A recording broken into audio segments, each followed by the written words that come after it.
Welcome to No Direction, episode 91, Gen Con Survivors. I am Jefferson J. Thacker, also known as Perram, and I'm joined today by Kyle Elliott. Kyle, say hello. Howdy, everybody. Alright, guys, evidently Gen Con was so big it has swallowed Ryan, and he is unavailable to join us today, and thankfully, at the very last minute, Kyle has volunteered to step up and fill in as co-host. So, Kyle, for the listeners at home that aren't familiar with you, why don't you tell them a little bit about yourself? I'm the Seattle Adventure Captain and the 2012 to 2013 Volunteer of the Year for Pathfinder and Paizo overall. I travel to a bunch of conventions. I hit up 15 conventions in the Pacific Northwest, helping support Paizo, including PaizoCon, PAX Prime, and Gen Con. Besides that, I'm just an awesome nerd like everybody else and really love the show. And I got the chance to co-host. This is sweet! Awesome. We are so glad to have you, especially under the circumstances. And definitely would have loved to have you as a guest with less stringent circumstances. But that's not what we're here to talk about. We're here to talk about one thing and one thing only, which actually is a billion little things thrown into one gigantic thing, and that is Gen Con 2014! The best 4 days in gaming. And the most crowded 4 days in gaming that I've ever experienced. So real quickly, how was your Gen Con this year? Man, I was run ragged and exhausted. It started for me on Tuesday night when I got in early, and I don't think there was a night. Every time I saw my roommates, I was going to bed and they were getting up for the morning slot. Oh, man. I spent most of my Gen Con in the seminar hall doing our standard Gen Con coverage that our listeners have come to expect, and thanks to the efforts of the Kickstarter backers and the success there, we are pleased to announce that we have video coverage in high definition of nearly every seminar presented by Paizo. There were like 3 or 4 that we're going to have as audio only. But other than that, we have got full coverage and look forward to that on this YouTube channel and on our website, nodirectionpodcast.com, as we put up one a day, but not today because we're doing this. All right, listeners, we know you've got questions, and this is going to be mostly a free-form episode as we recount the cool stuff that happened at Gen Con. So if you wish to get your comments in or questions in, please, in the YouTube comment section, we're using that as the chat room like we always do, so just leave a comment, and periodically we'll be checking on those and bringing up what you think, what you have to ask, and answering your questions live on air. All right, so let's just jump right into the big news of the con, and this news broke out actually a day before the con and had me having no sleep for nearly 48 hours straight for coverage for this, and that is that Obsidian Entertainment has announced its partnership with Paizo Publishing to produce Pathfinder games. And all this was revealed almost accidentally by a leaked early photo of the giant 24-foot banner, so not that leaked, that simply had the Pathfinder logo next to the Obsidian logo. Kyle, what did you think about when you started seeing this announced? And I hear no Kyle. What? Oh, you're back. Awesome. Okay, my apologies. No, I remember walking from the Pathfinder Society room at the Sagamore Ballroom back route through the convention hall, down past the front, that little walkway that goes over the front entrance, and there were 3 Paizo banners there this year, and the center block one was this just giant one that said "Coming Soon, Obsidian Entertainment," and Pathfinder Society and Pathfinder logo on it. And I stopped and just looked at that on Wednesday and was like, what? Are we finally getting a Pathfinder video game? And knowing Obsidian and the stuff that they've made in the past, like the Stick of Truth, I was like, oh god, I'm getting the turn-based RPG for Pathfinder I've been squeeing over personally for the last 4 years. So I remember going down there and like asking Eric Mona or Jeff and Alvarez or whoever I could get my hands on, like, what's that banner all about? They're like, you'll see, you'll see. So yeah, when they finally announced it, I was kind of happy, man. I was really happy, actually. Now, what they announced was not quite the news everybody was hoping for, though almost the news everybody was expecting, which is that the first video game that Obsidian Entertainment will be producing is not going to be a CRPG.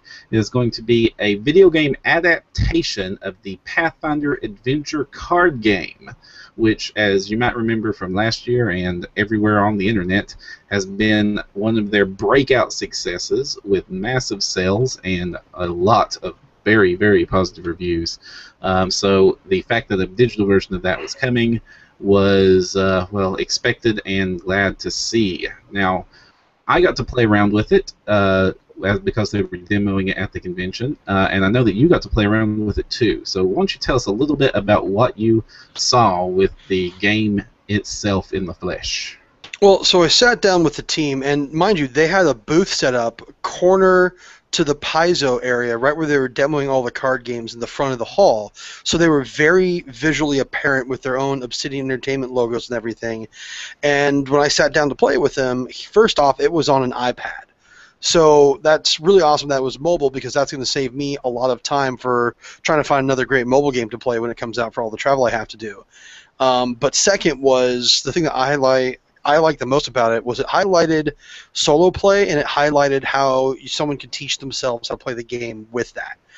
They had so many great options for, like, this is the next step you can do, or this card is played and it can do the following things, and it would highlight where your discard is and where this is that, and everything on the play mat that you wanted to see, that you wanted to check out, it had. Now, the other thing I really liked was they took a step further than the board game and use technology to create more immersion by giving you world maps or city maps for where your locations would be for your decks.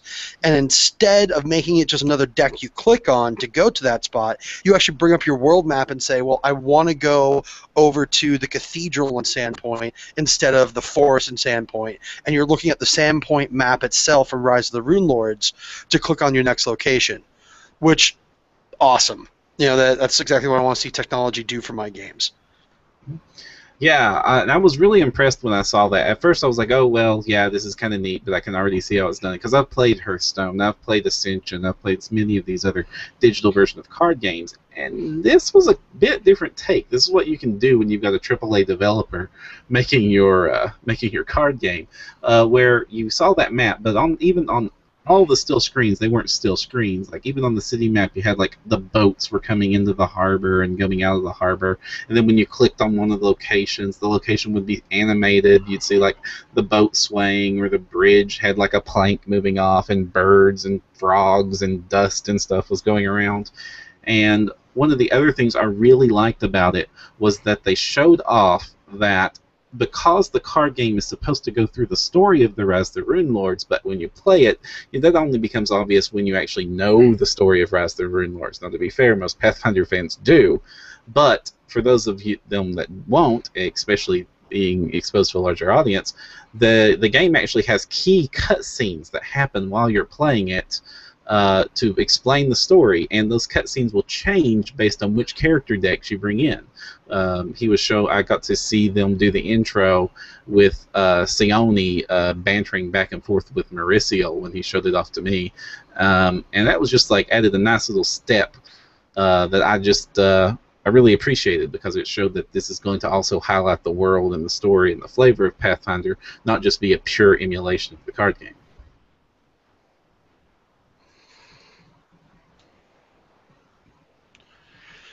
Now, the announcement that we was hoping for, really hoping for, when we saw Obsidian Entertainment's logo, was a Pathfinder computer role-playing game. And the official word is, there's not an official word.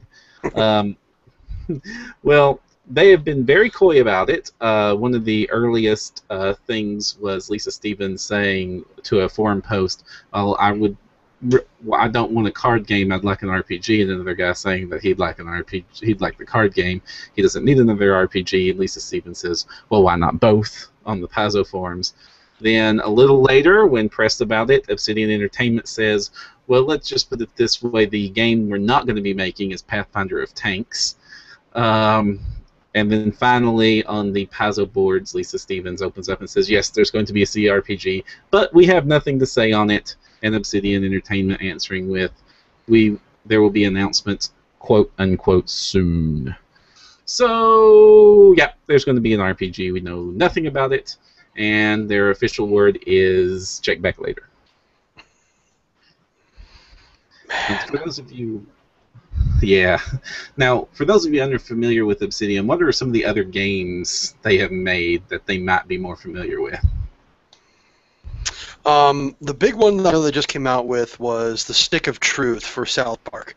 And having played and bought that one, I was very impressed with Obsidian's ability to take the feel that was South Park and make it feel like playing through this game was just another episode of the show that we all love and know it for horrible shenanigans that they do. Some of the other ones that they've done have also been good RPG ports of other IPs, and I'm really looking forward to see how they can, finish this card game, mobile game off, and then from there, I want to see their multiplayer functionality for it, and that will give me, I think, every test I would want to see for another, let's just outright say it, a Baldur's Gate style walk through the Pathfinder world. Call it like, Absalom's story or Absalom Tread, whatever. But if that is the route they're going, this is the perfect, I think, coding test to see how they handle the IP before they jump, headfirst into the next step of it. Yeah, and they certainly have the chops to do that because besides Stick of Truth, they did Neverwinter Nights 2, they did Knights of the Old Republic 2, which were both based on D20 systems, so they know how to make D&D style games, though of course they're not going to be able to make a D20 game with Pathfinder due to the rules of the OGL. But they also have their Pillars of Eternity Kickstarter project that will be launching very soon. There's lots of video on that, and I'm an early backer on that, and I can tell you it is extremely impressive. It maps that old Baldur's Gate style so closely that they use the same cursor. Oh. Yeah, it is dead on. It looks most like Temple of Elemental Evil. And before they were Obsidian, they were Black Isle, almost all the employees, which means that which means it's the team that did Fallout 1, Fallout 2, Planescape Torment, some of the Icewind Dales. Yeah, they've got the chops. So we're hoping for the best. This is everybody who made games from my childhood where I spent it all alone in the computer all summer. Perfect. Yeah. This is not. Yeah, they didn't make Baldur's Gate or Baldur's Gate 2. That was BioWare, and they didn't make the first Neverwinter Nights or the first KOTOR, but pretty much the rest of the Infinity engine besides Temple of Elemental Evil was on them. So this is going to be some great news. But for those of you who aren't interested in the Pathfinder computer role-playing games, or just will have to be sitting there waiting like the rest of us for something cool to happen with it, Paizo did not disappoint on the rules announcements either, which we had our usual round of big quote-unquote announcements, the part 2 of their Paizo announcements to be more specific. And they led things off with the announcement of the next Adventure Path line, which will be taking place after Giant Slayer, which is called Hell's Rebels. And Hell's Rebels, real quick, is going to be an adventure path focused on the nation of Cheliax, and more specifically, rebelling against it! Something that the fans of the setting has been asking for a long, long time. And we'll be including the infamous Pathfinder issue 100. Kyle, what have you heard about this? I've heard that I am going to be very sad when it comes out because I like being the Cheliax overlord, and I'll be the one they're rebelling against. Oh, besides that, what is it? From what I heard, that Hell's Rebels will cast players as rebels in Cheliax in the city of Katargo. Is that how you pronounce it, right? I've heard a lot of people say it many different ways. Targo, at least that's how they were pronouncing it. But the best part is that you will be attempting to overthrow the thrice damned House of Thrune. And that is going to be a major... I think it's going to be like a major meta point crossing for when you have a lot of stuff dealing with people that in the Pathfinder Society deal with, and something that is currently in the meta storyline for a lot of the novels as well, and like all of that effect. And I want to see how these interact with each other, because I'm starting to see more and more products come into one major theme at the same time. And I think this will be the first major one that is very relevant to all of their forms of play. Yeah, they tried to push a very relevant form of play theme this year with Wrath of the Righteous and the Year of the Demon, and then of course King of Chaos, the novel line hit. So they're used to trying to tie this together, but never has it had such a huge keystone impact as this. I mean, there's arguments to say that the Pathfinder universe, the entire Inner Sea as we know it and its history as it developed, is really centered around the fall of Cheliax and the rise of House Thrune and the impact that has had politically in the world, where almost every nation is basically, this is how we relate to Cheliax. Yeah, I guess in the meta of all of the major nations, Cheliax, I guess, is the one that's rising, right? We have Taldor constantly going down. We have Andoran always in that struggle for freedom. We have Varesia kind of, city-stating it up off on their own. And no one really crosses the Inner Sea to deal with Osirian except for the Sun Orchid Elixir from time to time. And Cheliax is the current seat of power next to Absalom, which doesn't really exercise its force. Now, some details we've got from this are that you'll be playing members of the Silver Crows, and part 1 of the adventure path will be when the straw that broke the camel's back proverbially will happen, and so that's when the rebellion will break out. And throughout the adventure path, you will be slowly building up your own little insurgency group. They hinted that they may use the organization rules for this from Ultimate Campaign. It will be mostly set in the city of Kintargo as its main base point. Will be a lot of urban adventuring, a lot more social RP focused than many of their previous adventures, though this is still Pathfinder. There will be dungeons, Eric Mona assures us. And that it's going to be pretty much the giant political drama that a lot of players have been asking for. I really like that. One of my favorite adventure paths that involved that was Book 5 of the Kingmaker campaign, where you had a lot of this very big political intrigue, and that to me is always a very interesting set of role play because it sets up your group to be on the same team in the role play, so you don't get some of the cross banter that usually occurs with political intrigue and characters who have different ideals. And yet you're going to be going against a group that is very uniquely bent towards dealing with devils, and having characters go against the House of Thrune for that intrigue will create, I think, some amazing moments for roleplay, and more importantly, some just really cool conversations you could have over dinner at your game as part of the game. And that is something I always look to do as a hefty individual.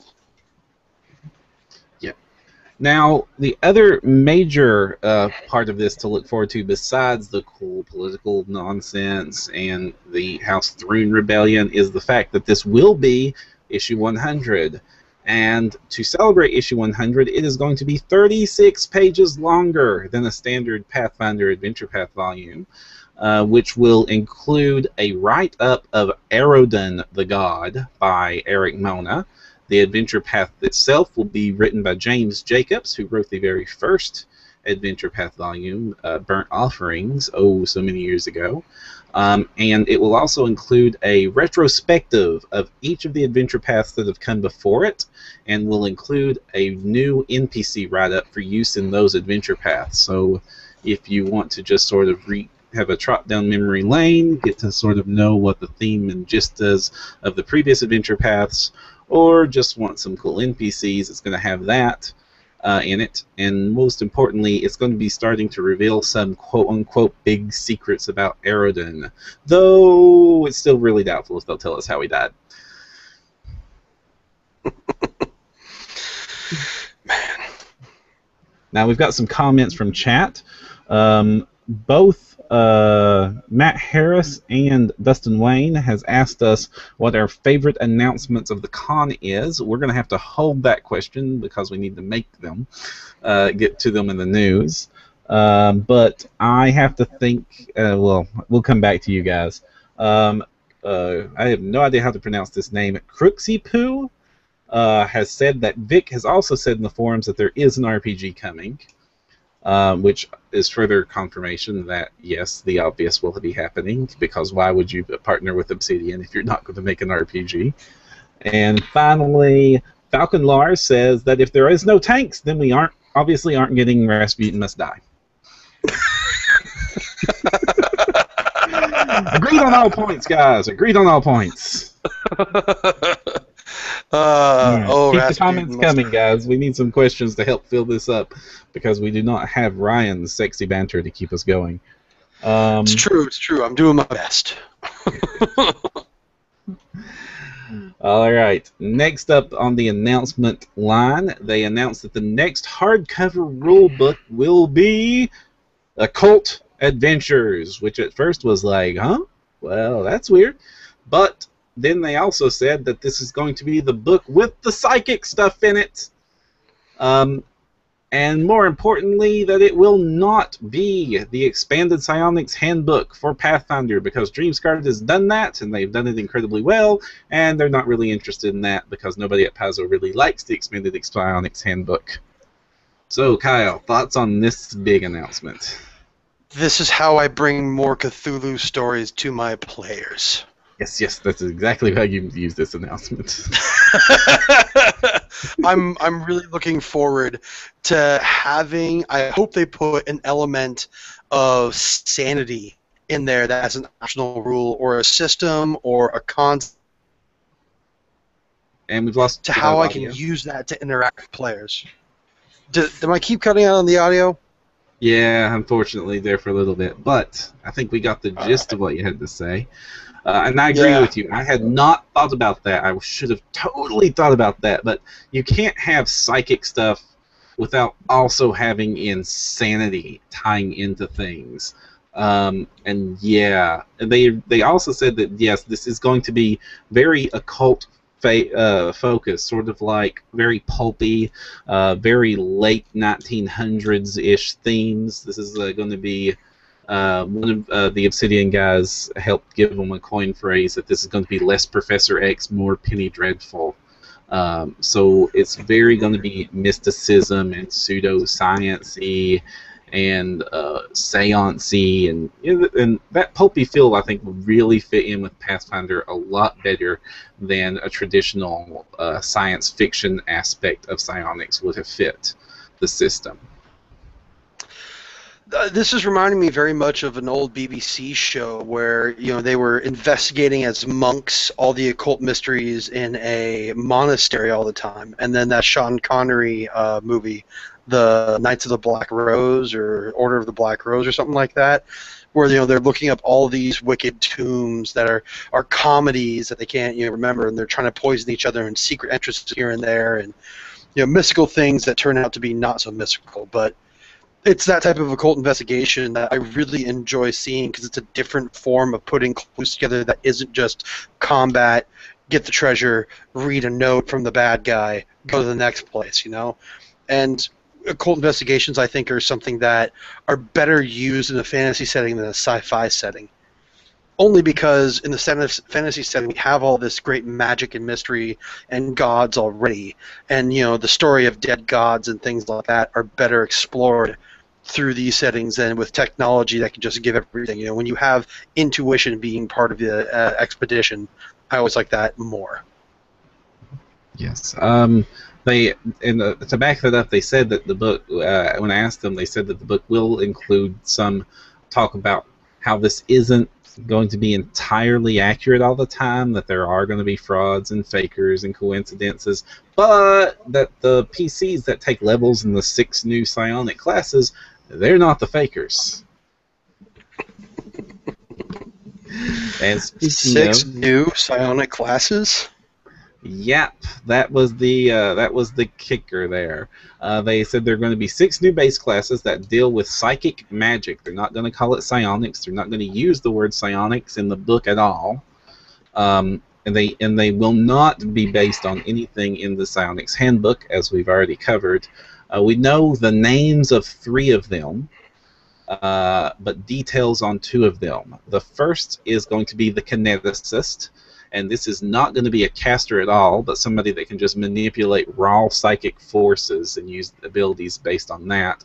The examples they gave was a telekineticist and a pyrokineticist. So the typical fire starter, Jean Grey type of thing going on here. And they will be able to do this all day. They want them to be able to just make this a part of them. And the second class that they mentioned was the spiritualist. And the spiritualist is going to have a companion spirit that follows them around, and they'll be able to use abilities and channel them through the spirit. And as the spirit gets stronger, it'll be able to manifest itself through ectoplasm. And finally, they mentioned the name of the mystic and no details about the mystic. And they're going to be divvying out details on that slowly. And there will be a playtest. This will be this year's playtest. People originally assumed that the playtest might be for Pathfinder Unchained, in which there was some new info about Pathfinder Unchained also given out that we can go over in a bit. But no, there will not be a playtest for Pathfinder Unchained, but there will be a playtest for these 6 psychic magic classes. Alright. And the details they gave about psychic magic is that it will work like existing magic systems. This isn't going to be a point-based thing. It's going to be a spells per day type of thing. And psychic magic will be as different from arcane and divine magic as arcane and divine magic are different from each other. So it'll be a very familiar framework. They don't want us to learn whole new rules and systems to be able to play these classes, but at the same time they want to give them their distinct flavor, and that's the pitch they gave. So, Kyle, psychic magic. What are your thoughts? Man, I like the concept of the third magic system coming in. The rule of 3 is very important to me in game mechanic stuff, and if they bring this in, I want to see how it has different interactions with other divine and arcane stuff. And what I'm hoping to see is something that late editions of some third-party stuff used to do back in the day for 3, and that was have a couple levels of divine and a couple levels of psychic, or another form to get these cross-classing spells in there. I think with 3 different types of magic, now you can open up a whole nother level of creating and combining some interesting mechanical things to give it different feels. For example, if you had detect evil and you had, let's say, read thoughts from the psychic magic side, perhaps you could start hearing what the evil was saying around you as a cross-combination spell. So things like that are going to be interesting to see. The only thing I'm concerned with is now we're looking at having almost 33 to 35 base classes. 37. 37 base classes. I mean, that's a lot. And with something like that, I would love to see maybe one day like a shortcut book published in PDF form only, or something where I can just have all the base classes in one book to carry around with me, just for reference as, as a GM or something like that.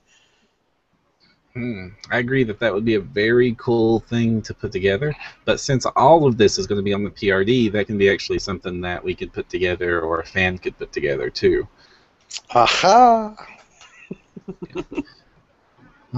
Yeah, actually that would be really cool, like a Pathfinder omnibus style rewrite of everything, where it's not 8 different books, it's one gigantic book or PDF. Because even on the PRDs and the websites, they break them down by book. They don't have them all combined into one super source. And I think that psychic magic is a great way to handle this, because they really want to go with a different flavor for this. And the only way they're ever going to make a different flavor or a new take on psychic and that sort of stuff is if they break away from what we have been gaming with for the past, 30 plus years? I mean, psionics were first edition, second edition, original release, and they haven't really changed all that much since. If I remember, my first time encountering it was the first D&D book I ever had. I had the first 180 pages talking about all the great fantasy stuff possible, and then the back 40 pages where there's this whole thing that was completely different, purely mathematical, psionic rules, right? So it would be an interesting return if they could ever get this to mesh well. But I know there's a lot of fans in my local area who are just like, psionics, no, keep it away from my game. Yeah, they've had a lot of people. Psionics seems to be a very wedge issue. You either really, really like it or you don't want it touching your game. Kind of like guns, which is ironic because Pathfinder has seemed to have no problem putting guns in it, or even now laser guns. And honestly, they could have gone complete techie psionics if they wanted to. Now the Iron Gods is starting to roll out. Or as the quote from the Pathfinder room this weekend was, "Pew pew pew." Oh man, did you get to see many pew pews at Pathfinder Society this year? Oh dear Lord, we got tons of them. Tons of them. The like I was saying, the running joke was every time someone found a gun, you had to make the hand symbols and the noise. Okay. I will be adapting to that at our table. We'll go into the Pathfinder Society stuff after our next announcement, which was another hardcover announced, which was absolutely not expected at all. I mean, you could have kind of guessed, and I kind of hoped that campaign setting was going to get more hardcovers. I did not expect it would be so soon, and I did not expect that it would be this.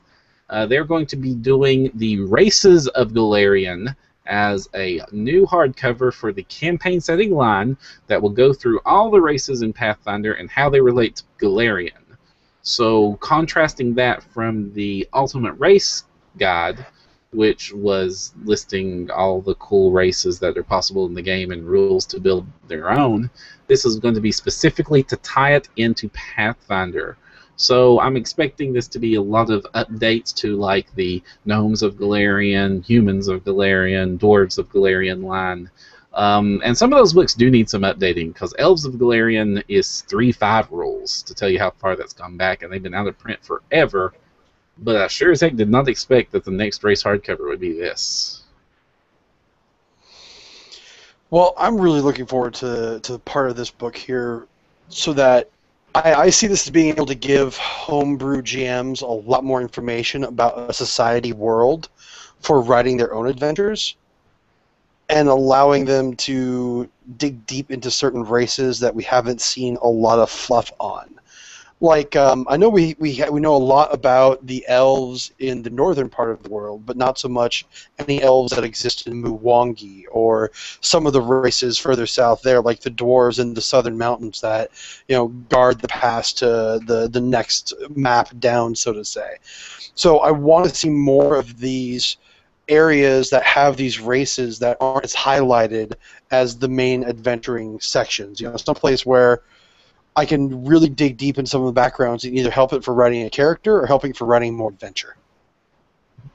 Yeah, I totally see what you got there. And one of the other things it's going to be able to address is that while Pathfinder has been very, very diverse when it comes to its human ethnicities, not so much when it comes to its demi-human ethnicities. And they've been making some efforts there lately, but this will really be a chance for them to step up and say, hey, you can, while we've made sure that everybody that plays human doesn't have to be a white Anglo, there's more than just white Anglo dwarves, more than just white Anglo elves out there too, because without having it to be evil, because that was the old AD&D trap where, well, if you had your dark-skinned fantasy races, obviously they came from the Underdark and were evil. That's not how I want to portray it. It's true, and I hope to see a lot more different forms of power structures, like matriarchal societies not being purely Drow Underdark based. I want to see a lot of different societies where just the community makeup is different than the traditional fantasy setting. Well, that's what Kadira's for. Right. Those merchant princesses. Oh, All right, Corella. so going to the comments, Avinka Thalma asks, any Pathfinder Tales announcements? I want to see a sequel to Pirate's Honor, please! I have great news for you. There will indeed be a sequel to Pirate's Honor. It was they had little posters of it.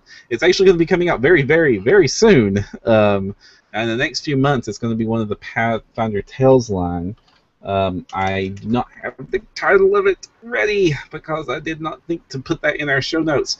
But Chris Jackson is super excited to get that out. I am super excited to read it because Pirates Honor was one of my favorite Pathfinder Tales books of last year, and it was just pure fun in paperback form. Kyle, have you read any of the Pathfinder Tales line? I did. I read the latest one by Dave Gross about the adventure into, I think it was it, I'm not sure if it was Isger. It was about a year ago when I met him at MissCon in Montana, and he had just written. King What of was that Chaos one? That's the one. Thank you so much. King of Chaos. I read King of Chaos and I loved it, and I'm now trying to get on my reading track the next Pathfinder Adventure Tale novel from Dave Gross for that. So hopefully he can see more love there soon. Yeah, hopefully we see more there. We don't have anything really to announce on the Dave Gross front. No news on any new novels in the Radovan storyline. Radovan Varian. Those are the pair I'm thinking of. Yeah, they're always fan favorites. We love having Dave on the show when he can talk about them. So, yeah, there's lots of Pathfinder Tales love coming out, specifically sequels to that. I am really, really, really hoping we also get a sequel to Liar's Blade soon, because that was another one of my absolute favorite books. That was the one with the buddy cop where the buddy was a talking sword and everybody was backstabbing everybody. Sounds like I need to read that one next. Alright. Oh, okay. That was all the major product announcements for the Pathfinder RPG line that we got to see. We also got to see the new Pathfinder Adventure card game material was released. And we know from Paizo Con that the next set after that is going to be Wrath of the Righteous.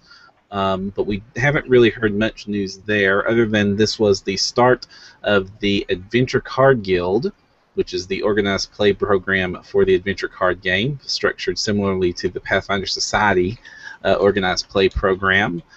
They had all the class decks up there, which were brought to us by Drive-Thru RPG, because evidently something bad happened with the the official shipment, so they had to get a rush print-on-demand set of cards put for the con so that people would actually have cards to play in the organized play program with. They also had the mats there. They had the new exclusive Resnack Goblin that you can get there. And if you weren't at the con, you can still get most of the exclusive stuff off the Paizo website. Now, I only got to play a little bit of the card game because I was kept busy elsewise. Kyle, did you have any card game experience? I did, and I will say that I was pleasantly surprised at the Adventurers Guild coming out and how that's going to hopefully start to get a lot more involvement in that game as a user, and not just like a come play with my friends at home type structure. So, can you explain to our listeners, how does this work? How's the adventure game put together? How's it different from me pulling out my Rise of the Rune Lords or Skull and Shackled box and saying, hey, let's play some Pathfinder cards? Well, so I haven't dug too deep into it, obviously, because the Gen Con I was focused on the PFS room, but the broad strokes I understand is you're going to get a class deck, and that class deck is going to allow you several different options within the specific class you want to play in the Adventure Card Guild. Then you're going to have adventures that come out, I believe via PDF, that you can play through as new stories and new adventures, the same way Pathfinder Society scenarios are being played right now. So then when you get loot in the adventure game, you draw from your deck a loot item of the same level and type. So if you got loot in a level, 3 adventure or Chapter 3 adventure, then you would go and pick a Chapter 3 loot sword from your deck if it was a sword, armor if it was armor, wondrous item if it was wondrous item, ally, etc. And to that end, I think what it's going to do is it solves a problem of having to share your cards with other people so that you can always have your deck with you and this is your character. And second, you're only going to need 1 major box per group of people playing, not 4 of them, right? So one person that if you have a group of friends at home, one person can buy the big box, everyone else buys their character in a smaller deck pack, and that was all you need. The other thing that I really, really, really am looking forward to this is being able to get all of these groups going in my local area and seeing more people being introduced to Pathfinder through the card game. And the Adventure Card Guild is set up to be a great social structure for that to occur because it builds on the venture officer, the venture officer community already in place.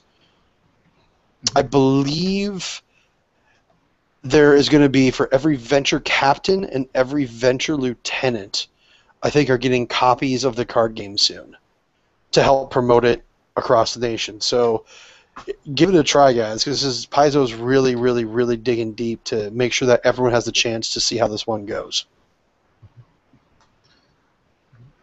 Excellent. Now, speaking of also how things went, Paizo was nominated for 10 Any Awards this year and won 10 Any Awards. This was not entirely unexpected. They even in one category they won gold and silver. That was the miniature supplement where the miniatures line won again, and they won the ever important fans' favorite publisher, which they have won consistently for the past several years.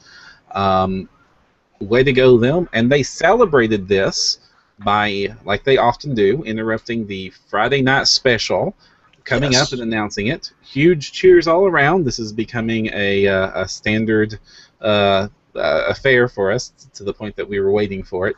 And then did something a little bit unexpected. To celebrate their winnings, they passed around an exclusive Paizo Battles, or Pathfinder Battles, miniature, which was the Slaver Demon repainted from purple to red. Now, Kyle, you were there and you got to get one of these demons, didn't you? I did indeed, and before I show it to everyone, I think the super something else that's just worthy of mentioning. It was passed out by the Paizo employees to the room, so it wasn't HQ volunteers. Literally a dozen Paizo employees came up, grabbed a box each, and walked through the crowded PFS room to see all the fans enjoying the work they had done, because the scenario that they were working on was being crammed on up until the last minutes before Gen Con. And this was the entire editorial team from Paizo going around and handing these out. So there was really cool fan interaction to see there. To see Eric Mona grab a box of these and go hand them out to the fans was something I was shocked at, in terms of, like, I had all these volunteers ready to do that, and seeing how humble they still were and how they in contact with the fans were, that's something I'm never going to get over, seeing how they keep the roots right. But that said, here's the mini itself. I'll try and do this backwards. If you can see that guy there, but moving him on and off screen. Backside and everything. And everyone got one. So that's over about 155 tables at the special, with on average 7 players at each table, is roughly 1,300 people almost, plus HQ staff. Yep, and that's and the GMs, but you counted that in with the 7 because there were hardly any overstocked tables this year. No. Again, it sold out. It filled to capacity. I pity anybody that tried to get in with generics, though they were seeing generics this year again. They didn't last year, and that was awesome of them to see them going around. It was a nice little token. I'm definitely glad they did it. I'm definitely glad they won. And I guess with that, we can actually start talking about Pathfinder Society. So Pathfinder Society was, again, huge this year. Many tables, many games. And they ran 2 specials this year. One was the Paths We Choose, which was on Thursday night, and then on Friday night they ran. What was it called? So on Thursday night, we ran the special written by Tim Hitchcock called The Paths We Choose, which is the storyline connector between the changeover from nation-based groups for your factions in the society to ideal-based groups for factions in the society. And it explains a lot of how and why that happened for each of the individual groups. And that was a level 3 to 7 scenario. So a lot of new players were introduced via level 4 pre-gens to this major changeover and loved it so much they came back the next night. But yeah, that one was a very interesting one to do because every player had something different they needed to do within the scenario. So go and play it. It's one of the few specials that everyone should be running here soon, that I believe everyone is allowed to run, because it has such a giant impact on society for how we are doing stuff going forward. And it's one of these great things where they wrote a scenario to explain a reason for an out-of-game change that makes sense in character, which I really am happy to see happen. Yeah, the changes to society this year, we haven't really talked about it much on the show, but like you said, in a lot of the factions have changed names, and with it, they sort of are shedding off their ties to their nation. So, for instance, Andoran became Liberty's Edge, which is still fighting against slavery and freedom, but less so with Eagle Knight banners everywhere. Cheliax has become the Dark Archives. The Exchange is the merger between Skarni and Kadira. What were the rest of them, Kyle? Okay, you had the combination of the Skarni and Kadira to be the Exchange. Mm-hmm. You had Cheliax become the Dark Archive. I'm not going to go into what happens to some of the people because you'll see that in the scenario, and that would be a horrible spoiler. Andoran becomes Liberty's Edge. Taldor changes into like the Sovereign's Promise. I don't think that's the right name though. Let's see what else was there. So we got that. Grand Lodge stays the same. Silver Crusade stays the same. And Ossyria becomes the Scarab Sages. Yes. So we're now down a common to 7. theme of this was, and the common theme of this is leaders of the factions no longer popular with their nations. So that's a common theme we've seen with this, and there's been a lot of lead up. This didn't come completely out of the blue. For instance, Destiny of the Sands really went into explaining why the Syrian change was going to be happening. Several scenarios explains why the Dark Archive happened. In fact, towards the end of last season, we were wondering why in the world is this person still loyal to Cheliax, or why should we be loyal to Cheliax? This seems like it'd be a really bad idea, guys. I'm not that self-flagellating. So, very big, exciting changes there, and overall, I guess it's a little bit too early to notice much of an impact this has, because even when we were filling out Chronicle sheets, we were still checking Andoran, Kadira, Taldor, and I'm sure that's going to be updated on the website in short order if it hasn't even already. And I think with that concludes all the major Pathfinder news that was announced at Gen Con. I think we're missing one thing, and that is someone mentioned it in the comments I was taking a look at, the Playmates, right? The little Playmate figurines for Pathfinder? The Mini-Mates, mm-hmm. That's it. Yes. Now, the Mini-Mates, Eric Mona gave us a sneak peek a few episodes back when we had him on the show, so that the Mini-Mates were still happening, and then gave us a preview. But now the Mini-Mates have hit the con in a big way, because throughout the Gen Con, they had 12 of these little buggers. and playing Collect the Mini-Mates was sort of one of the meta games going on at the convention to see if you could get all 12 of them. I only got 10. I got 10 of 12 Mini-Mates. 8 of them were just being flat out sold at the Paizo booth in 2 packs, and these are going to probably look about like what the final products will look like. And there were 4 goblins that you could get as well, and the 4 goblins, they were not just get them. You had to go find or win or spend a bunch of money to get them. One of the goblins was at the Paizo booth. If you spent X number of dollars, I never found out how much X was, but I'm thinking high 100. It was 100 or more. Yeah, it was over 100. I know that much. Then there was the one you could get at Scotty's Brew House for the Dog Slicer Ale, and the cool thing about that one is it was actually the Dog Slicer Ale Goblin. It was not just a random goblin. It was painted exactly like the Dog Slicer Ale Goblin that they drew just for that promotion.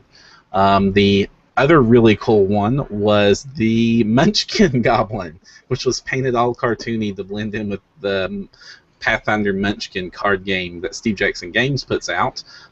They also had a big release at the con with the deluxe version of that, which is the same cards, but now it includes a map that tracks your levels. So you don't need to get it if you already have it, but it's kind of cool to have those maps. I play Munchkin with the normal Munchkin map myself because it means I don't have to keep a whole bunch of 10-siders around. The final goblin you could only get from the chest in the PFS room by rolling a 1. So that's how they got around that. If you rolled a 1, when you rolled, you got con crud. Or there was one other way you could get it, and that is if you completed the kids track scenarios, you could turn in the kids track completed ones to get a copy of the Con Crud Mini. Though there was a Vegetable Lieutenant, Lucas Servideo, who all weekend, whenever somebody rolled a 1, would be like, "Okay, hang on," and he would just shout at them like, "You have contracted Con Crud," and hand them the Mini, and just make a huge announcement for everyone around, so that now you have everyone look at this person being like, "Con Crud?"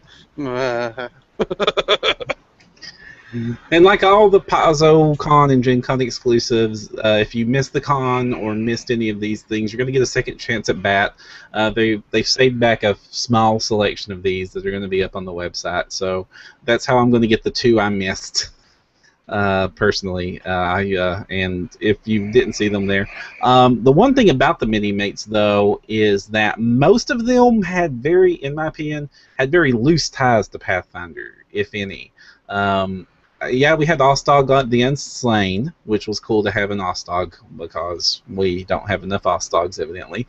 And we had a couple of named minor characters. And then we had Ghoul and Lamia. So I guess Lamia ties into Pathfinder because that's a Pathfinder. The Lamia matriarchs are Pathfinder specific. But, you know, Human Ranger, not that iconic. I hope. No. And I mean, I talked to Eric about this a little bit, Eric Mona, and was like, "Hey, why is this stuff kind of, why aren't we seeing the iconics up here?" And the reason he gave was very, very solid. And I do know that they said that there were plans for another expansion should they do well to bring us closer to some of the other cool things that we want to see more of. Yeah.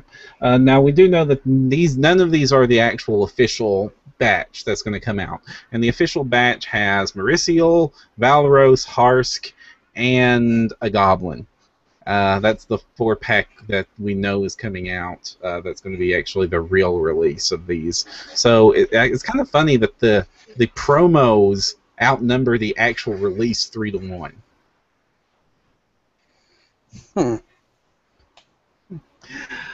All right, guys, that wraps it up for the news. When we get back, we'll be talking about games we've played and events we've attended. And we give it a bit of silence. All right, we're back to talk about Gen Con 2014. Once again, I am joined by Kyle Elliott, who's doing his best Ryan Costello Jr. impersonation. So everyone, there was this great idea that we had, and it was called, Damn. All right. So get us started, what were some of the Pathfinder events that you made sure that you went to at the convention? Well, so I volunteered for the HQ all weekend. My gig was pretty much every evening slot, so I got to see every special that they did.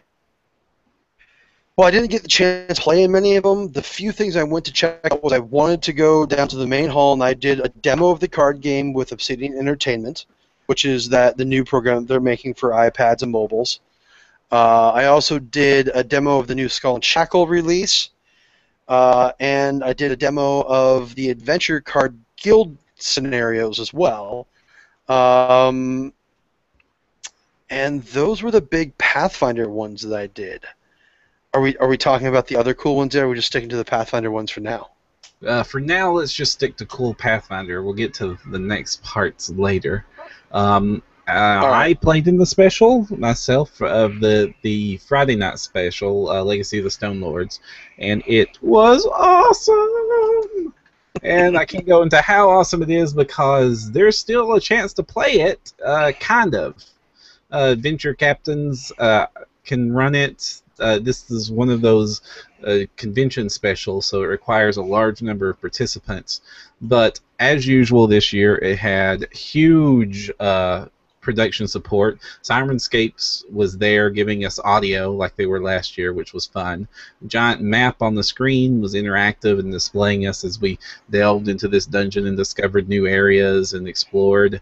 They even had an in-costume, oh gosh, I forgot his name. Creighton Shane. Yes, Creighton Shane, my favorite person to RP because he jumps up on the tables when you interact with him.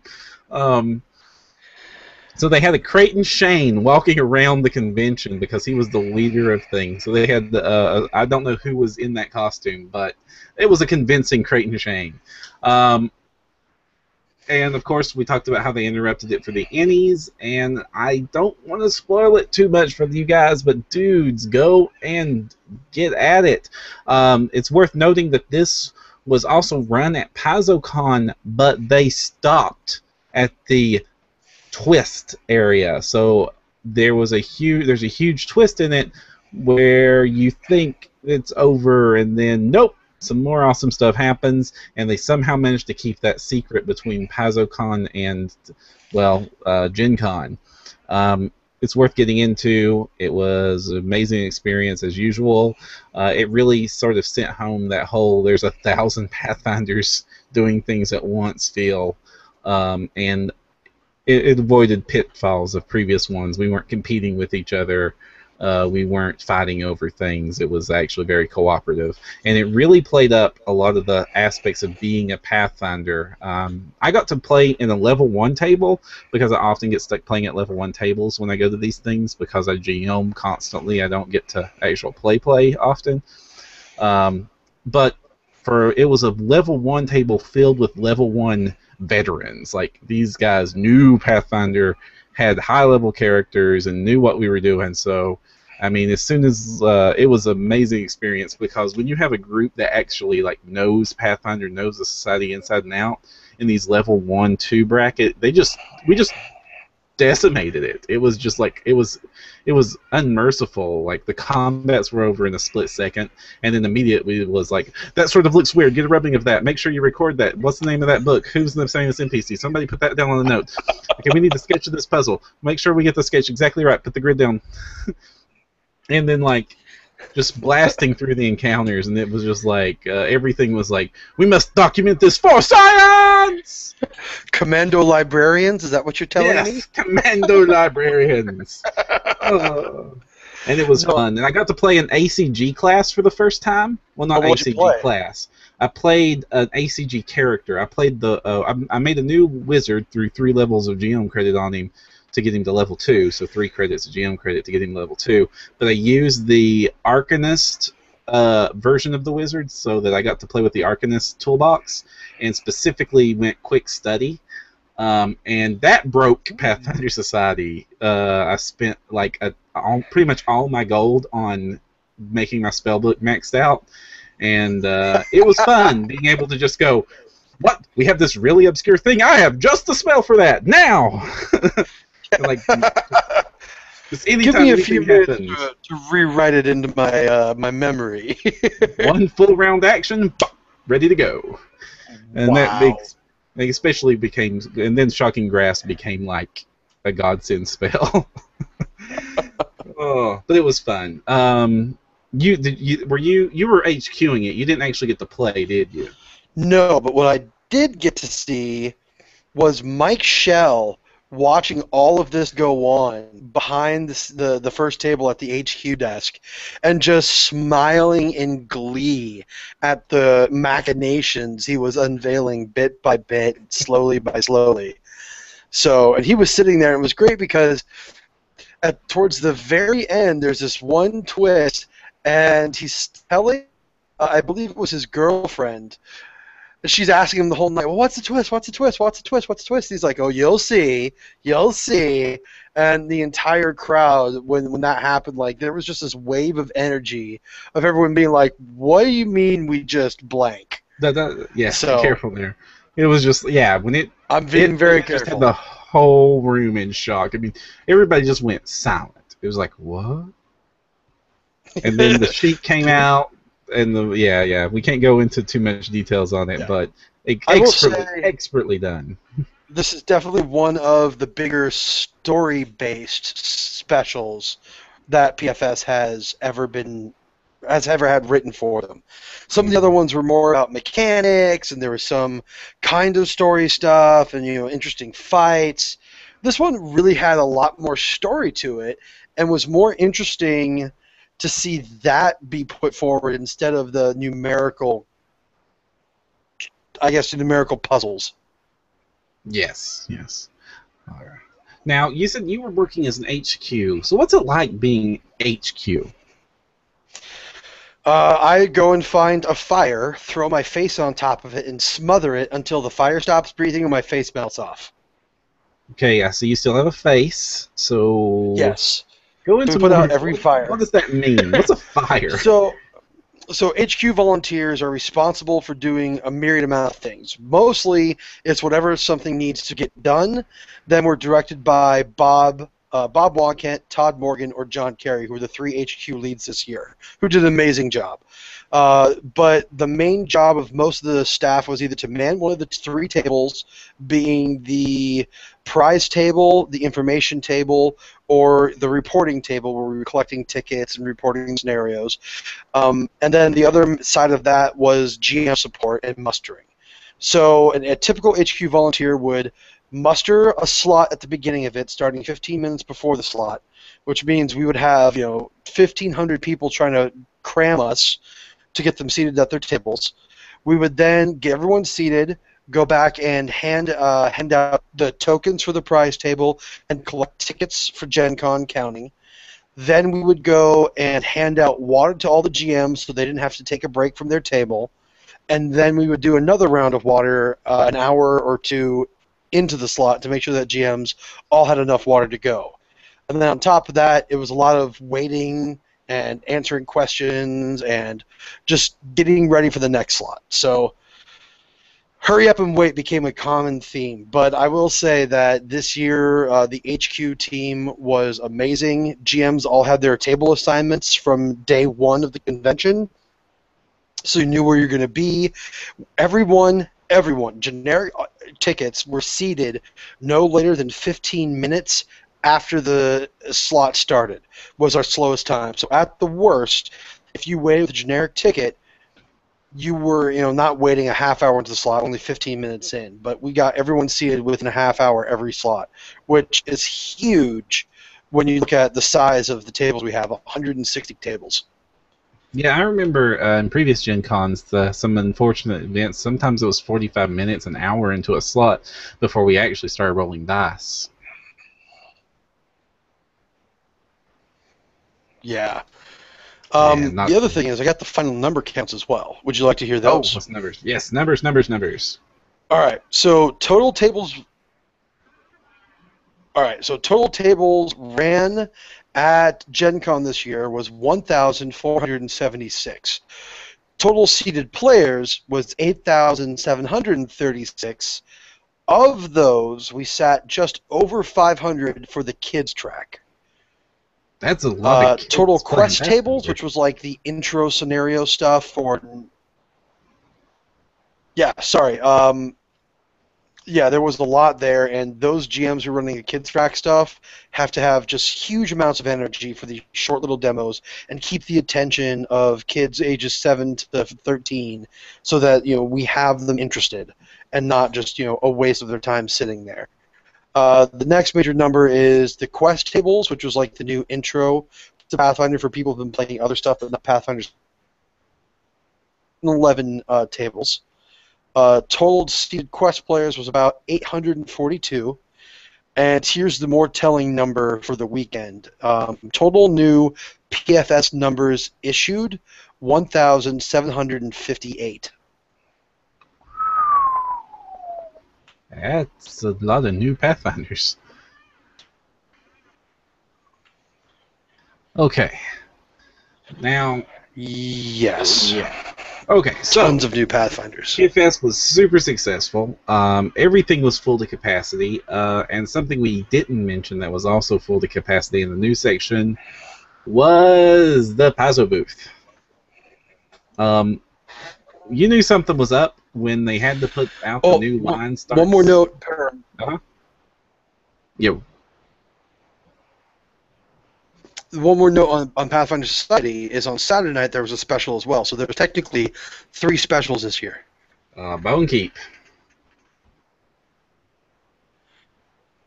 And that's when the one where Jason Bowman came in and gave a speech of he was trying to become a lich, and the only way to do so was by collecting the souls of all the Pathfinder players possible. And Bone Keep killed its first character 10 minutes into the slot, who received a prize, which was free admission to Gen Con 2015. But it was the deadliest one thus far, and rightly so. Oh, gosh. I always forget about Bone Keep because there's no way on earth I'm going to try Bone Keep. That is a meat grinder. I know Ryan loves to do Bone Keep. He did level 1 and 2 last year or something like that, and yowza. No thanks. No thanks. So was Bone Keep also a packed house? Bone Keep packed house. The room was split so that other scenarios could be run with it because we understand that Bone Keep isn't everyone's cup of tea, but we had 120 GMs running Bone Keep, so it was close enough to a packed house. 40 tables were doing other stuff because the last thing you want to do is sit new players at a Bone Keep table when it's their first time playing PFS. Well, moving on from Pathfinder Society, we have the news of the other thing, which was the very packed Paizo booth on the show floor. Pathfinder was as popular as ever, it seemed, more so, because instead of giving Adam Daigle a poster tube with a sign written on top to hold up, they actually managed to make a actual proper line starts here stand up with the investigator and Sione on it. And they needed it because it was a 3-hour line just to get in the Pathfinder booth, in the Paizo booth for the first 2 days of the con. It was crazy long, and people sure kept lining up for it. And they were doing it different this year. You had to actually wait in line just to get in the booth. This is what Fantasy Flight has done. This is what Catalyst has done before. But the big exception here is that they had to put the Pathfinder guys outside of the convention hall. When we asked Paizo staff, I got Wes to talk about it a little bit, Wes Snyder. It was because the fire marshal said they had to, because last year they had the line to get the card game was just as long, but they wrapped it along inside the hall, and evidently that was a fire hazard, and if they were going to keep launching products, which was the line he gave, and I guess, well, that's sort of what they do, they had to come up with a solution, and this was the best they could. and I know that nobody was happy about it. Paizo employees were not happy about having to do this. Paizo fans were absolutely not happy about it. It died down Saturday afternoon, or Saturday, yeah, Friday and Thursday. It was bad, and by about Saturday afternoon, it finally eased up to where you could just walk in. But by that time, they had completely sold out of just about everything you'd want to go get. They sold out completely of the Inner Sea Gods. They sold out completely of Advanced Class Guide, the Tech Guide. People of the Stars sold out. Iron Gods Volume 1 sold out. The Pathfinder playmat sold out. The Harrow Guide sold out. A good chunk of the Reaper miniatures, the ACG classes they did of the Reaper miniatures had sold out. They had sold out just about everything new this year. They did still have copies of the card game and the class decks, which I was surprised that they still had those, but it looks like they extra stocked those this time because they so understocked them last time. And yeah, that was kind of crazy. But it was a neat booth. They were showing off a lot of tie-in products. We got to see all the mini-mates. We got to see the cool new Sahedron medallion that Campaign Coins was putting out. And we got to see... well, I guess that's about it. They also have they had a side area where they had guests of honor who were at the con. They're to sign your books and stuff like that as well. Which every time I walked into the convention hall, I always made sure I went in through the Paizo door to see who was there, so I could swing by and get a quick signature on something with me. And speaking of, one of our comments in chat from Cruxy Poo says that Chris Jackson's new book is Pirate's Promise, the follow-up to Pirate's Honor, and will be coming out very shortly. He was there, one of the guests signing books, so that was also fun. Jim Zub was also there, the writer for the Pathfinder comics. He also had his own booth. They were debuting the collection, hardcover collection of Volume 2 of that, with Volume 3 and Goblins coming out soon. Yeah, and so they had lots of it. And Mike Selinker spent a great amount of time at that table too. He was the inventor of the Pathfinder Adventure card game. So, besides that, I spent most of my time in the seminar rooms, as I said before, doing the recordings. Some very good seminars this year, so do pay attention to our channel as we begin to upload each and every one of them, so that you can watch and or listen to them as you prefer.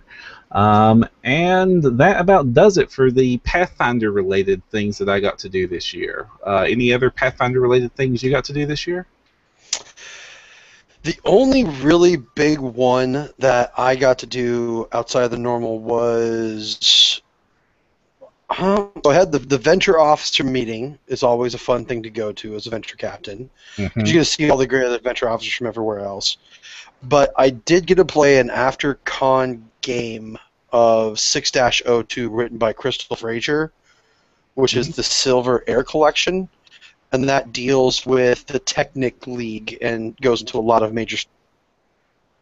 me, that was, I guess, my highlight event there. But going to Scotty's Brewhouse is also something that is always awesome because you are guaranteed when you walk in there to know that there's other Pathfinders there at some point during the day, during Gen Con. So if you ever are like, I need to be around my other Pathfinder people, going there is always a great thing. And we had a great get-together of all of the third-party publishers around the big old fire pit on Scotty's outdoor seating area that was put on by a lot of them. So that's totally awesome there. I guess another Pathfinder-related thing, not first party, but third party, was our own co-host Ryan Costello Jr. was showing off and demoing the LFG role-playing game, and he was running a version of it called... we're PG, so we're going to call it Richard Waving. At his booth. The box set was there. It looked very, very professionally done, what I've got to see of it. Kyle, did you get to mess with the LFG much? I didn't get to play it, but I did get a copy of him as the hall was closing. And the reason that I did is because it wasn't just a book that he made. It's like you said, it's a box set. So there's tokens in there, there's 2 books in there, there's a map in there. He didn't just make a book, he made a product. Oh, and, yeah. I mean, in his absence, I'm going to toot his horn a lot because having worked on some other stuff lately myself, that's really awesome to have that level of dedication and love for something to be able to do that.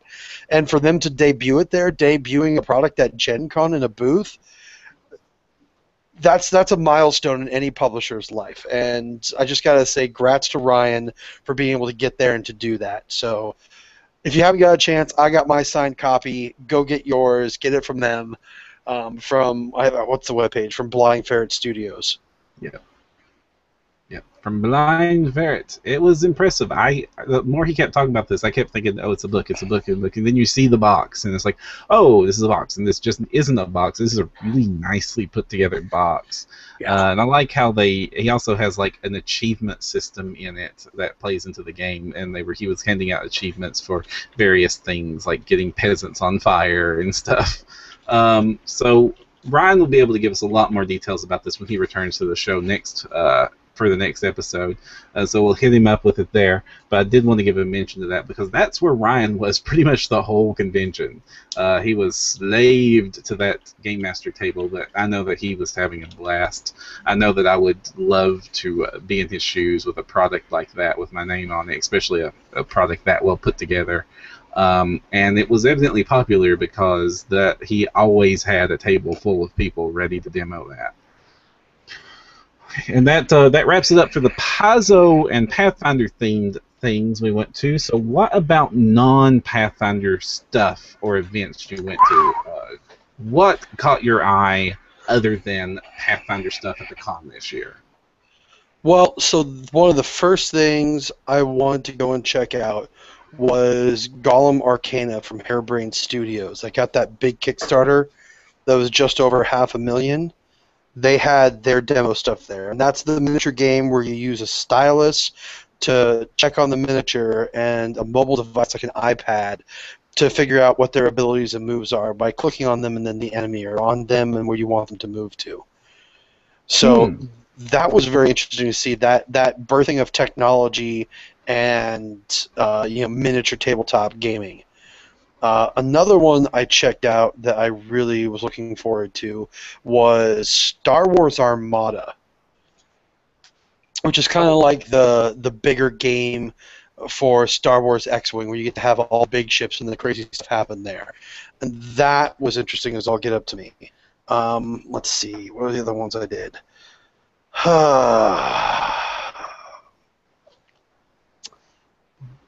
Now, the Armada game, how's that different from X-Wing? Because that's going to become really relevant to fans of the show here, because the D&D Attack Wing game is also was debuting at the con, and I know that personally I'm a huge fan of the X-Wing game because it's just fun as heck.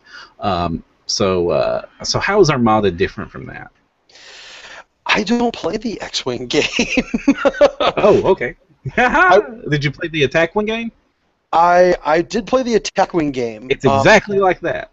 Oh, okay. Well, then from what I could see, Armada dealt with larger numbers from what I thought of, like X-Wing versus Armada, and more importantly, it dealt with bigger ships. So it was kind of a different scale. Mm-hmm. For me, it was kind of like Necromunda or Blood Bowl is to 40K or fantasy. Squad-based versus army-based stuff. Okay. But I also did try Attack Wing, and I loved the miniatures that they came out with for it. Oh, I know. I know those aren't. Yeah, I know those aren't Pathfinder minis, but come on, half the minis you use at Pathfinder are probably going to be old D&D minis anyway. They're all dragons. I love dragons. They are dragons, and they look awesome. The big difference here is these guys are flying. They are in the air. They have little clear bases that hold them up, but man, putting on a dragon mini and it being sitting down on its hind haunches and rearing up, the common pose we see just about every dragon mini we've been produced. That's kind of cool. Having the gold dragon with its freaking wings swooped out and about to attack you, that sort of gives you the idea more of what you're up against, and it is a scary thing to see. Yeah. Let's see. The other thing I was doing, I was helping Jason Bowman show off his new card game he's going to be coming out with. Okay, this is the Pirate Loot game he's been posting up on Facebook a lot about. So what is Pirate Loot? What's the deal here? Well, Pirate Loot has a very simple tagline, and that is, betray your friends and steal their loot. So it's a family game. Oh, yes, it's a family game. No, it's a communal deck draw game where you, with up to 4 players. Okay, you're cutting out, Kyle. Oh, let me lean forward again. Apparently, this microphone doesn't like me to be lazy. It's a communal deck draw game where you have 4 different types of pirate crews. Each crew does their own thing differently. One's about removal for cards. The other one is about card control, etc., etc. And you shuffle them together and draw, and then play them and use their effects on each other until at the end of the round someone wins, and you draw loot. Once you reach a certain amount of loot at the end of all the rounds combined, that's the winner.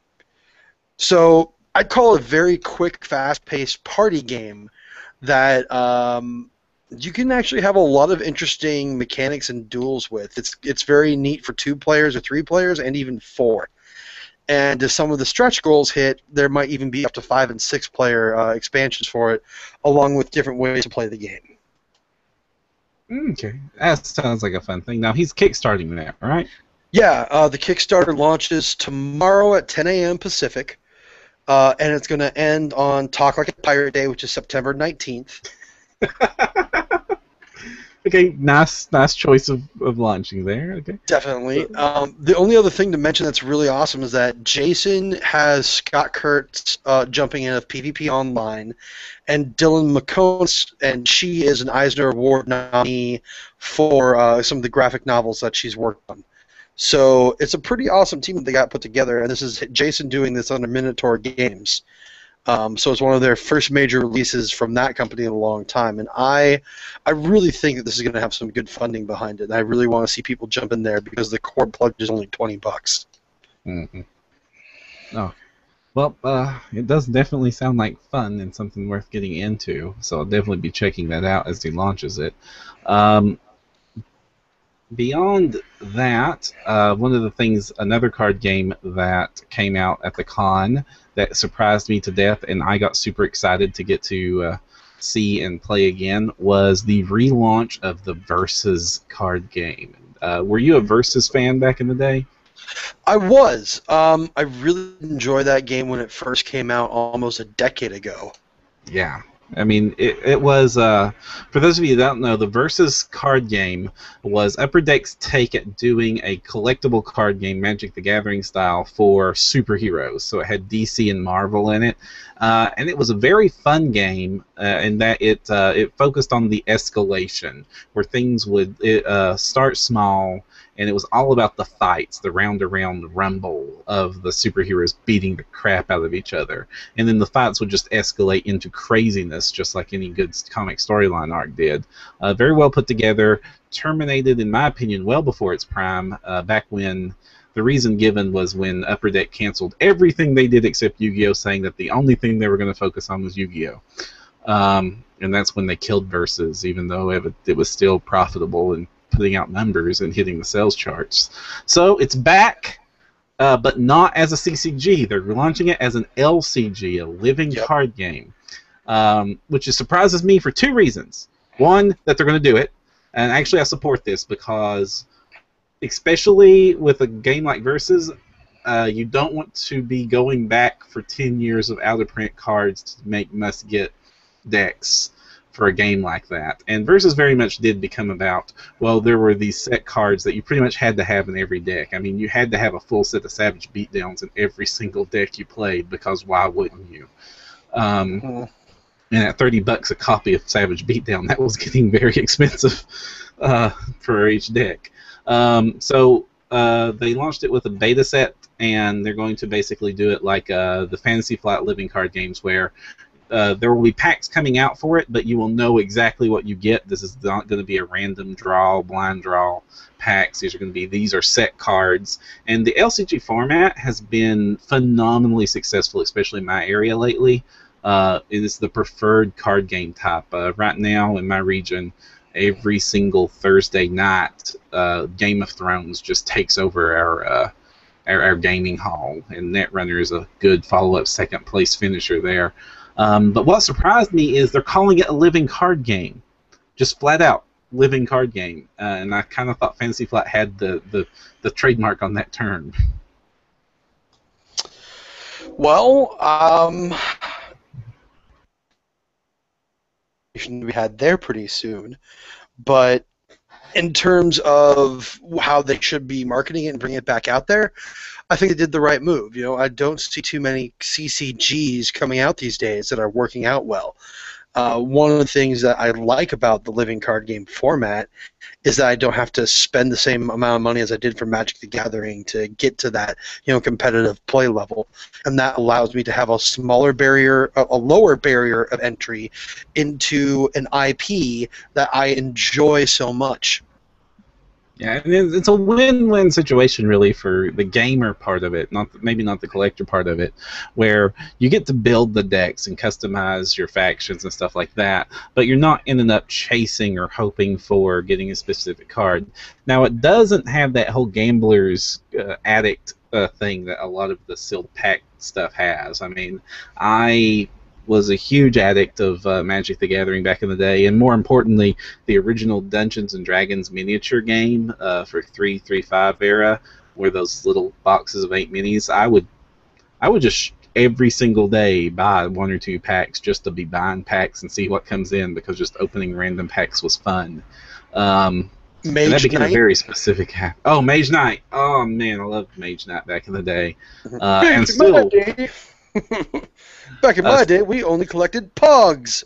Oh, I do not miss Pogs. Not 1 inch. No, not 1 inch. And that's another cool thing about Gen Con is they have all that old stuff, so you can actually go buy a brick of an opened Mage Knight for like $10. It costs like nothing, and then you can have the joy of opening them. Man, I tell you this: you break that stuff off its bases and put it on the washer, and it's good enough for Pathfinder. Though actually, those miniatures are ugly as sin. The paint jobs on those things were horrible. Oh boy! All right. The memory of my youth has them as perfect, pristine images to this day. Yeah, but I will hang on to my red werebears until the end of time, because why not?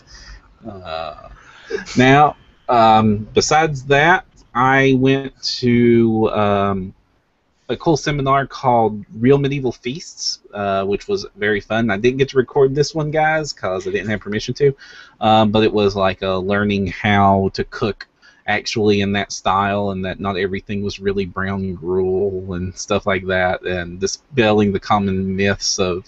And it goes into the thing where what we think we know about medieval life, we're learning was much different, because the people that wrote the original books on medieval life were Victorians, and they had a bias about the dirty peasants.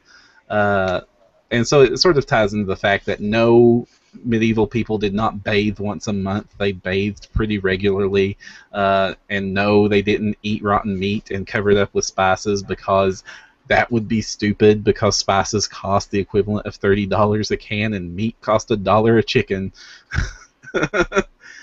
So it was a great little thing, and then after that, following a sort of a theme of diversity in gaming that I went on a tour for at the con. So the Diversity in Gaming Pathfinder seminar, which we recorded and you'll hear, I followed that up with the Queer as a Three-Sided Dice panel, which was Wes, Snyder, and I forget the rest of the panel, but we recorded it, and it will also be posted up on the threads, and that was a fun panel to sort of see how inclusiveness and diversity in the gaming was being adapted to.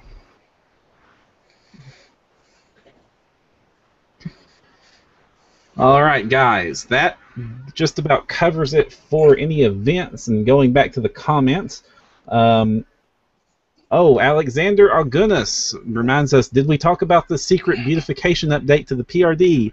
Nope, we didn't. But for those of you that don't know, if you've looked at the PRD lately, it has changed. It is different. It is therefore not the same. And then we must burn it pitchfork style. Actually, it looks pretty good. It handles pretty good. And I really don't really have any complaints. It was fun to mess with.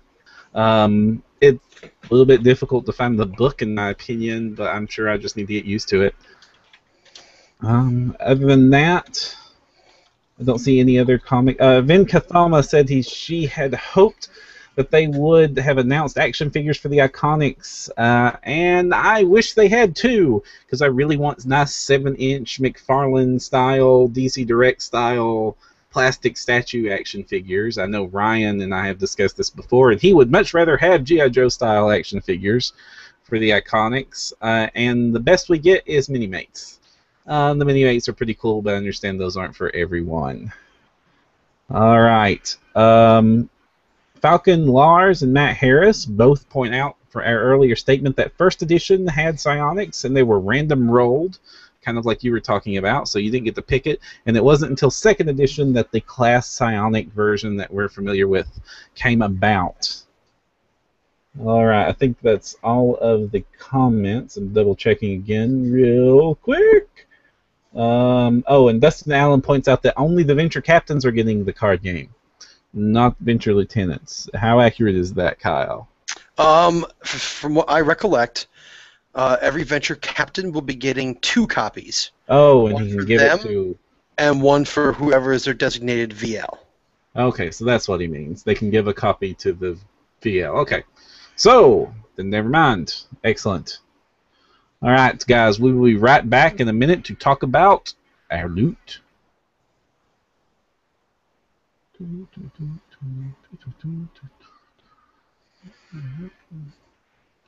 Alright, welcome back to our Gen Con 2014 post-apocalypse special.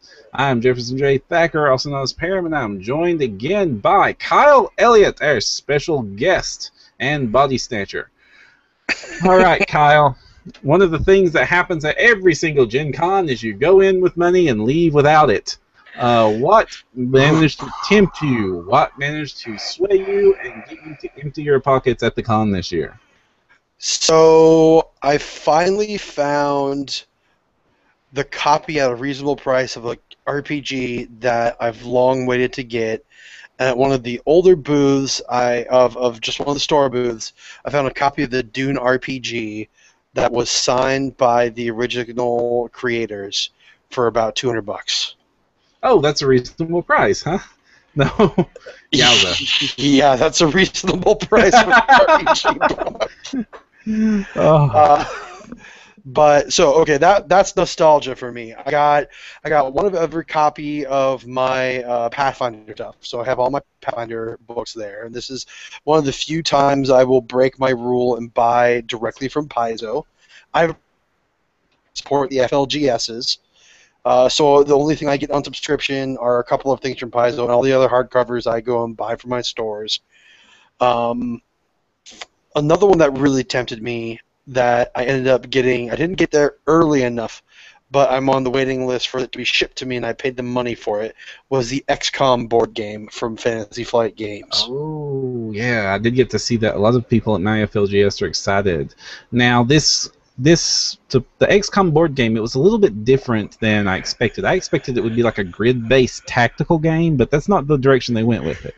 No, and there's even like a app you can use to make things go a lot faster for all the rules regarding it. And again, that whole technology sneaking into our board games is coming on a lot, and the XCOM board game did a really amazing thing with it. Let's see, one of the other big ones. Let's see, what other loot did I bring home? I went and got a copy of Ryan's game, got him to sign it for me. So I have my LFG copy of the role-playing game now, signed by Ryan Costello. I picked up a new copy of the King of New York, which is the first expansion for King of Tokyo, the board game from Took it was Yellow fun. Games. I also picked up a copy of Mice and Mystics, which had been sold out in my area for quite some time. I use that to help bring kids into the role-playing type stuff, and the mice miniatures are just amazing in that. I got one of the armies I was waiting to get from Golem Arcana, because I backed them on Kickstarter. So I got the other army I didn't also put the money in for on the Kickstarter. I dug deep and got some art stuff. I picked up a wooden hammer from Geek Chic that they're going to bring to me at PAX Prime, so I didn't have to ship it back myself. So more fake weapons to put on my wall. Wasn't a band hammer? They were out of band hammers. Oh. I want one, though. Let's see. I also I went to AEG and picked up a copy of... I picked up an entire core pack for their new Legend of the Five Rings card game. I also picked up every Smash Up expansion I could get my hands on, including the new one and the big box I had. That was one of my first rushes to go for. In terms of other RPG books, I picked up the new copy of Crafty Games' what is that? I can't think of the RPG now. They're putting it out, Mistborn the RPG from Brendan Sanderson. They had a new expansion for that. And the last big purchase I had was a piece of art that just spoke to me in so many ways because it was a giant fat ogre trying to fit into, looted off of an elf body chainmail. So awesome. That was my swag. Not so many books, but a lot of board games this year. The ones that I'm going to include this as well because I have a charity event I do the night before PAX up here where I also got some companies to donate. So I got Cool Mini or Not to donate Season 1, 2, and 3 of Zombicide. Ooh. I got Flying Frog Games to donate a standalone adventure to their story-style board games. And Yellow also threw some stuff in, along with Blind Ferret. Ryan gave us a copy of that to bring back. And I also had about a dozen or so boxes of different characters and expansions to the Red Dragon Inn from... what's the name? Who's the guys that do the Red Dragon Inn board game? I do not know. I have not played Red Dragon Inn. Oh, man. Great game.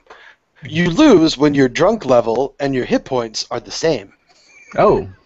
Or you run out of money, and then they throw you out of the bar. Anyway.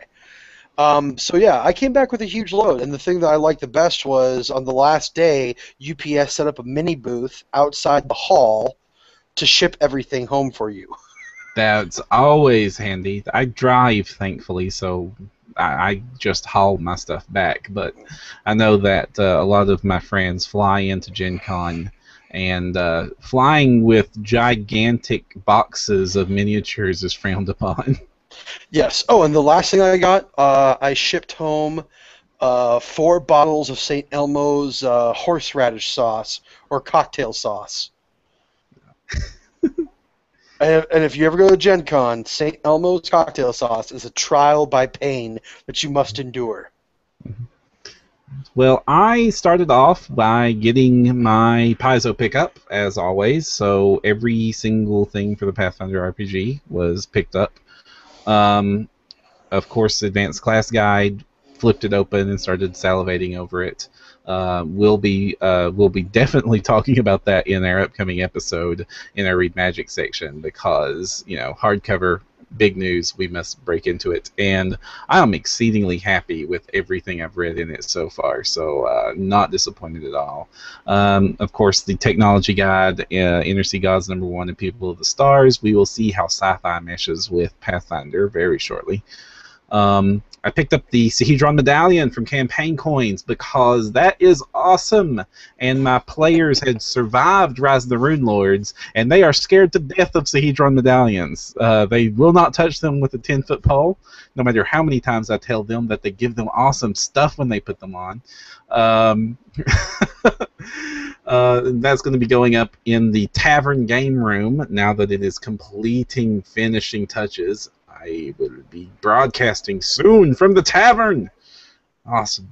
I also picked up I went to Scotty's and picked up that loot swag. So because more tavern goodness can't have.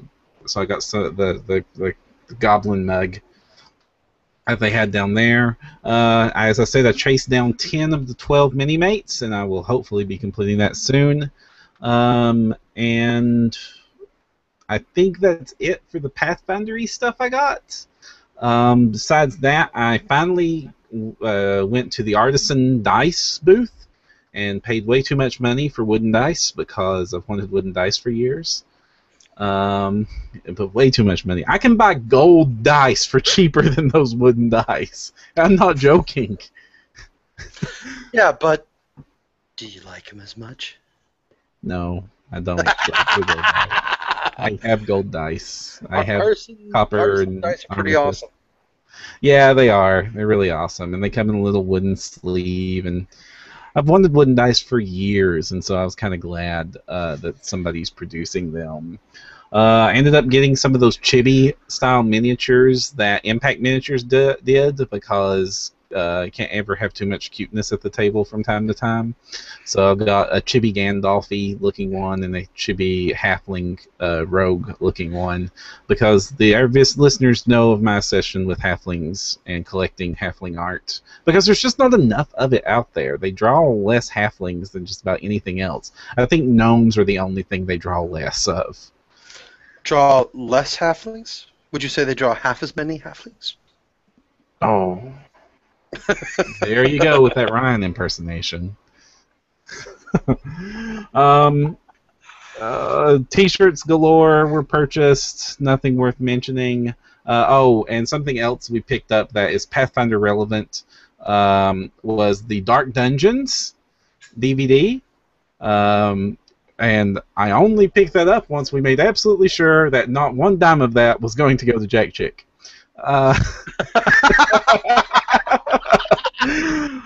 And also the Gamers 2-pack movies, where they made 2 more Gamers movies, and I don't Households and Humans and Natural One. I haven't watched those yet, but I did watch Dark Dungeons, and it was campy as all get. And it was awesome. It was fantastically done, very well recommended. The DVD set is like $10 off Paizo. I think they're exclusively available on Paizo. I'm not sure, but you can stream it off their website for $5, and I recommend spending those $5. Yeah, Zombie Orpheus Entertainment is local to the Seattle area out here, and those guys do some awesome stuff. I'm very happy to see like Standard Action jumping on their thing, which is on their amazing web series that they produce, as well as Trans Solar Galactica. So. And also Journey Quest. One cannot forget Journey Quest. One cannot forget the Journey Quest. Fantastic geeky entertainment. They're the only guys doing it right. Everybody else, it's cringeworthy to watch gaming entertainment that's not documentary style. Yeah. I missed out on watching Gaming in Color, so I'm going to have to stream that. So I will be doing that. And other than that, just made sure I get all the Paizo buttons. And that was my loot haul. The loot section here standing in for the standard shout-out section, guys. But since we're talking about shout-outs at the end of the loot section, anything you want to draw attention to or shout-out to that we haven't already covered in the show? Yeah. So for people who go to Gen Con, there's a couple of amazing events that you always want to check out there. And one of them this year is... just going to True Dungeon. If you've never been, you gotta go check them out. They are a different experience on D&D, and it puts you in a different mindset where you get to play your character and do all sorts of mini games while you go through this very LARP-esque maze and dungeon that they have for you. It was my first time, so I was very enamored with it as someone who also enjoys, live action role play. Another thing that I really, really liked was they got to meet a lot of people at a couple of different dinners, but the big one was the after get together for the third party people Friday night at Scotty's Brew House, and it's always fun to go and meet all the people who write all the stuff for this. And most of the third-party publishers also happen to be contributors to a lot of the Paizo books. So, always asking them on how they came up with this and why and which way it went. And I got to kick in the shin Tim Hitchcock a couple of times for making Gunslingers and helping out with that book, and blame him for all sorts of other problems. But that, and I just gotta say, the city of Indianapolis in general, I am shocked at how openly they want gamers to come there, and how not one time did a server ever give us like an eye roll or anyone ever make us feel like we weren't welcome. And we went to a lot of nice places, and they have a great city to go check out. So if you ever get the chance, make it there, and make sure you bring a food budget to do more than just eat at Steak and Shake. Mm-hmm. Oh yes, that Steak and Shake is infamous, and I eat there at least once every convention because it's open all night. Yeah, but the city of Indianapolis, you're right, is fantastic. From the second you pull into your hotel to the second you're checking out, they know you're a gamer, they want you to be a gamer, and they recognize that gamers will waste tremendous amounts of money when we feel we're welcome. Driving in, you flew in, right, Kyle? Yes, I flew in. Okay. Driving in, we were several miles out from the convention center, and then Gen Con signs were just lining every road on the way in. So it was like, welcome gamers, Gen Con 2014, for like 10 minutes before we even saw the convention hall. So, I mean, you felt super welcome there.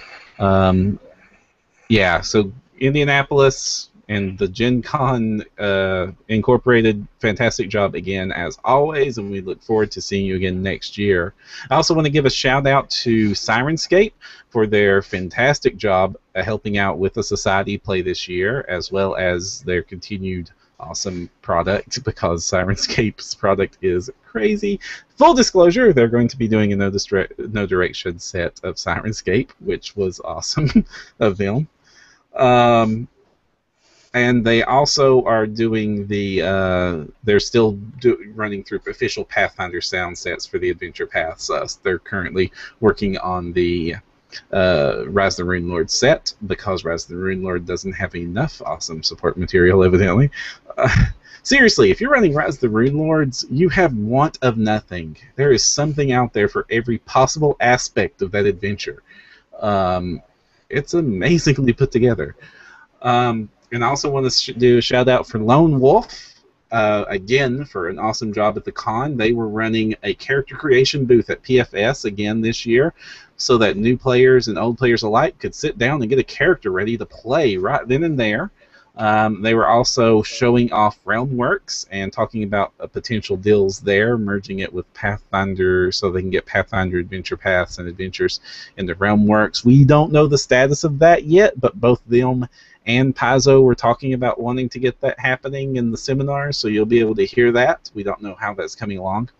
And they also, one of the things that came in super handy for several of my players was the Realmworks iPad app now supports character creation right on the app, which up until just recently it didn't do. And they were mega on the ball. As soon as the release date rolled around for Advanced Class Guide, it was ready. And I was like, whoa, that happened. And several of my players were actually playing Advanced Class Guide CAT classes at Society this year from the beta test, so getting those converted over was easy, and that was very good, very well done. So guys, and one last thing I forgot to mention that I picked up, that I always make sure I pick up, and a shout out to an awesome company, is Campaign Cartographer.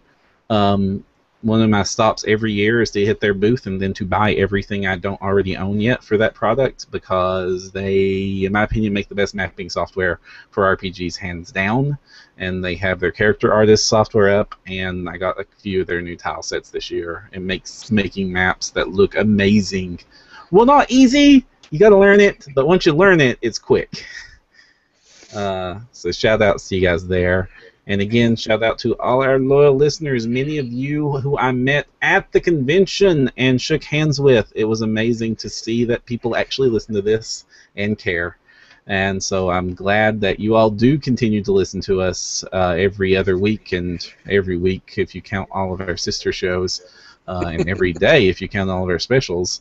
And I am ever so glad to meet you guys and all the friends I only get to meet at Gen Con. Kyle, any last words before we sign out? Yeah, Gen Con, definitely gotta thank them. This was a record-breaking year for them in so many ways. What is it? 56,000 people this, which is 7,000 over last year and the most ever. But I think a more telling thing is record number of exhibitors, 370 plus, and events, 14,000 plus. It's impossible to even I can't break my head around. This is like my 6th consecutive Gen Con, and I still cannot get my head around how massive it is.